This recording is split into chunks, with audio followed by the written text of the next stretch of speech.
পাবনায় সড়ক দুর্ঘটনায় 2 শিশুসহ 3 জন মারা গেছে। আহত হয়েছে আরও 2 শিশু। প্রত্যক্ষদর্শীরা জানান, সকাল 7:15টার দিকে ঢাকা-পাবনা সড়কের পাবনার বাঙ্গাবাড়িয়া এলাকায় এই দুর্ঘটনা হয়। শিশুদের নিয়ে একটি রিকশা ভ্যান স্কুলে যাওয়ার পথে একটি দ্রুতগামী ট্রাকের নিচে চাপা পড়ে।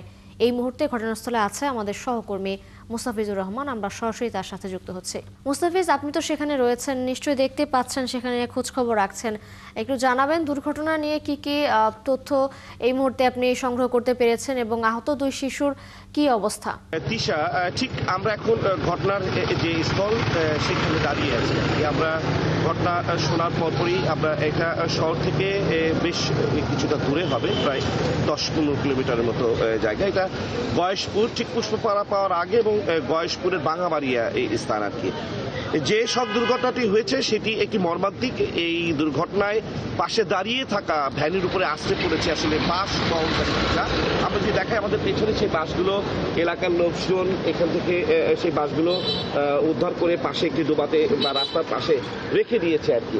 আমাদের ঠিক অপোজিটে সড়কের মহাসড়কের ঢাকা-পাবনা মহাসড়কের এই বাঙ্গাবাড়িয়া এই স্থানটিতে এর আগেও পূর্বেও বেশ কিছু সড়ক দুর্ঘটনা, বেশ কিছু মানুষ মারা যাওয়ার এখানে ঘটনা রয়েছে।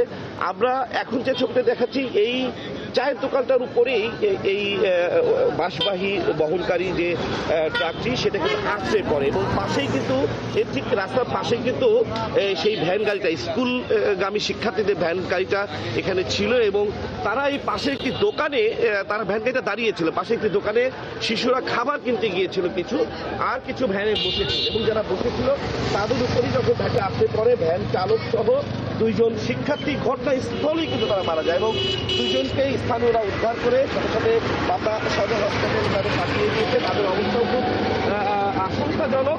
এখন পর্যন্ত তাদের চিকিৎসা চলছে। কিন্তু এইখানে স্থানীয় মানুষ যারা আছে তারা বলছে যে পূর্বে এই মহাসড়কের এই স্থানটিতে যেহেতু আকাশে সবচেয়ে আপনার শিক্ষা প্রতিষ্ঠান রয়েছে, বিশেষ করে সামনে ক্যাডেট কলেজ এবং ক্যাডেট কলেজ যে স্কুল, যেটা সেই স্কুলেরই কিন্তু এরা শিক্ষার্থী এবং তারা সকাল 7টা থেকে 7:30টার দিকের ঘটনা এটা। তারা সেই ভ্যান যোগে, সেই কলেজিয়েট স্কুলের ভ্যান যোগেই তারা সেই স্কুলে যাচ্ছিলেন এবং সেই যাওয়ার পথে কিন্তু তারা ব্রেক নিয়েছিল এবং ব্রেক নেওয়ার পরে এইখানে এই ঘটনাটি ঘটে। এখন যেটি আমরা স্থানীয় মানুষজন যেটা বলছে, খুব দ্রুত সড়ক বিভাগ এবং প্রশাসন এইখানে তাদের দাবি এখানে স্পিড ব্রেকার দেওয়ার জন্য, যাতে স্কুলগামী শিক্ষার্থীরা যাতে নিরাপদে এখানে সড়ক পার হতে পারে এবং দ্রুতগামী যে গাড়িগুলো চলাচল করে তারা যে স্পিড ব্রেকারে নিয়ন্ত্রণ করতে পারে। এটা হচ্ছে আমাদের কাছে এই পাবনা থেকে সর্বশেষ খবর আমাদের কাছে রয়েছে। মুস্তাফিজুর, ধন্যবাদ আপনাকে। আপনি 2 শিশু যে আহত হয়েছে তাদের খোঁজ খবর রাখতে থাকুন, নিশ্চয়ই পরবর্তীতে আমরা ফিরবো আবারও আপনার কাছে। দর্শক, পাবনা থেকে যুক্ত ছিলেন আমাদের সহকর্মী মুস্তাফিজুর রহমান।